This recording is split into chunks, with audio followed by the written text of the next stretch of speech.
Hello my dear friends. तो कैसे हैं आप लोग? आशा करते हैं आप लोग बढ़िया होंगे, मस्त होंगे। तो चलिए आप सभी लोगों का हमारे चैनल में, छोटे से यूट्यूब चैनल में आप लोगों का स्वागत है। तो वीडियो को देख लिए हैं तो सब्सक्राइब कर लीजिएगा।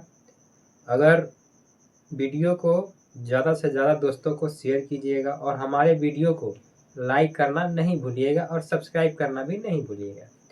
तो चलिए, आज का हमारा टॉपिक है लार, जिसको अंग्रेजी में कहते हैं सलाइवा। ये हमारे शरीर में बहुत ही महत्वपूर्ण, बहुत ही जरूरी तरल पदार्थ है। ये जो लार है चिपचिपा सा होता है, जो चिकनाई बनाने में काम करता है, हमारे भोजन को पचाने में सहायक करता है। ये हमारे शरीर के अंदर एक दिन में 1 से लेकर 1.5 लीटर बनाता है और हमेशा ये बनते ही रहता है, कभी रुकता नहीं है। जब तक मनुष्य जिंदा है तब तक लार का जो है निर्माण होते रहता है। और ये लार जो बनता है, एक हमारे शरीर के अंदर सलाइवरी ग्लैंड होता है, यानी कि लारीय ग्रंथि होता है, जिसके कारण ये बनता है। तो देखिए मैंने यहाँ पे लिखा है, लार जो है हमारे शरीर में एक दिन में कम से कम 1 से 1.5 लीटर बनता है। तो भैया ठीक है, वो तो सही बात है, बनता है, लेकिन बनाता कौन है? तो बनाता है सलाइवरी ग्लैंड करके एक हमारे शरीर के अंदर ग्रंथि होती है, जिसको हिंदी में कहते हैं लारीय ग्रंथि। तो देखिए सलाइवरी ग्लैंड जो है, ये हमारे शरीर में है, जो 3 प्रकार के होते हैं और ये 3 जोड़ों में होते हैं, यानी कि इसकी जो संख्या है 3 जोड़ों में होती है और इसकी जो संख्या टोटल हो गई 6 होती है। तो चलिए आज हम जानते हैं सलाइवरी ग्लैंड आखिर वो तीन प्रकार के वो क्या क्या होते हैं। तो पहला है हमारा पैरोडिट लारियस ग्रंथि। ये जो होती है हमारे शरीर में सबसे बड़ी जो है लारिय ग्रंथि, यानी कि जब शरीर में नहीं, हमारे जो हेड है, ये आगे का जो हिस्सा है, उसमें जो है ये सबसे बड़ी ग्रंथि होती है। ये जो होती है कान के साइड होती है, कान के थोड़ा सा नीचे में यहाँ पे होती है, एक यहाँ पे और एक कान के इस साइड ही होती है। इसका काम होता है लार बनाना। चलिए, ये रहा हमारे पैरोटिड लारिय ग्रंथि। चलिए अब हम चलते हैं, दूसरा है ये सबमेंडिबुलर ग्रंथि। ये जो है इसकी भी संख्या कितनी होती है दोस्तों? इसकी भी संख्या होती है 2 ही होती है। ये जो होती है निचले जबड़े के पास होती है। ये जबड़ा जो आप देख रहे हैं ना यहाँ पे, ये इसका यहाँ पे होता है, यहाँ पे। चलिए, एक यहाँ पे और एक यहाँ पे होता है इसका। अब हम चलते हैं अगले, ये है सबड्यूलर ग्रंथि। इसकी भी संख्या कितनी होती है दोस्तों? इसकी भी संख्या 2 ही होती है।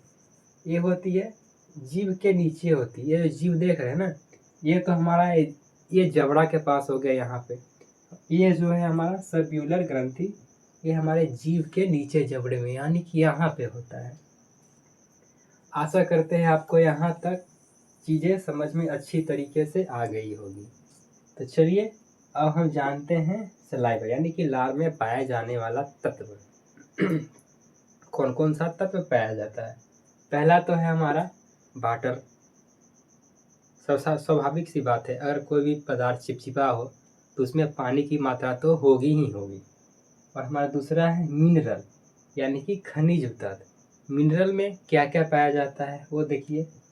पहला हमारा सोडियम आयन, दूसरा हमारा पोटेशियम आयन, तीसरा है हमारा कैल्शियम आयन। तो चलिए, और अगला है हमारा म्यूकस। म्यूकस का मतलब होता है संश्लेष्मा। श्लेष्मा का मतलब होता है किसी भी पदार्थ को चिकनाई करना, जिसको हम बोलचाल की भाषा में हम कहते हैं चिपचिपा। एक चिपचिपा सा होता है म्यूकस। और हमारा चौथा एंजाइम। एंजाइम जो है वो 2 प्रकार के होते हैं, एक होते हैं लाइसोजाइम और हमारा दूसरा होता है सलाइवरी एंजाइम। तो आज का मैंने बस इतना ही लाया था, और नेक्स्ट वीडियो में हम पढ़ेंगे लाइसोजाइम के बारे में और सलाइवरी एंजाइम के बारे में।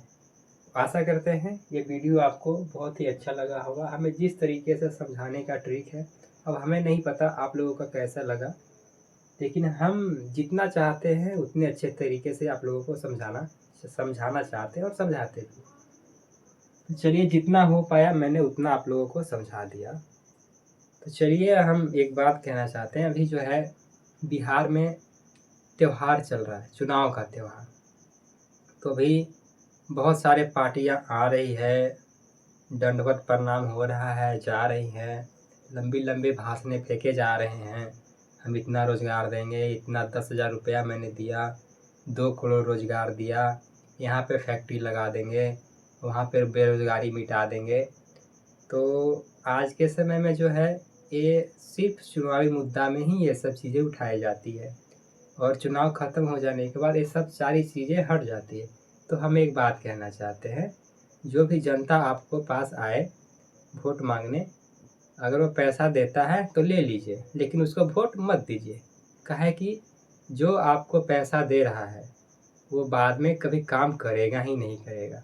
अगर आपको काम लगता है, अगर उसके पास जाते हैं तो आपसे पैसा मांगेगा। ऐसा क्यों कहेगा पता है?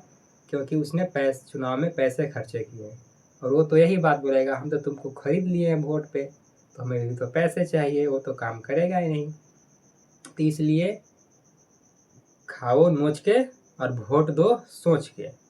तो चलिए फिर मिलते हैं नेक्स्ट वीडियो में। तब तक के लिए जय माँ सरस्वती, जय श्री राम, जय हिंद, जय भारत।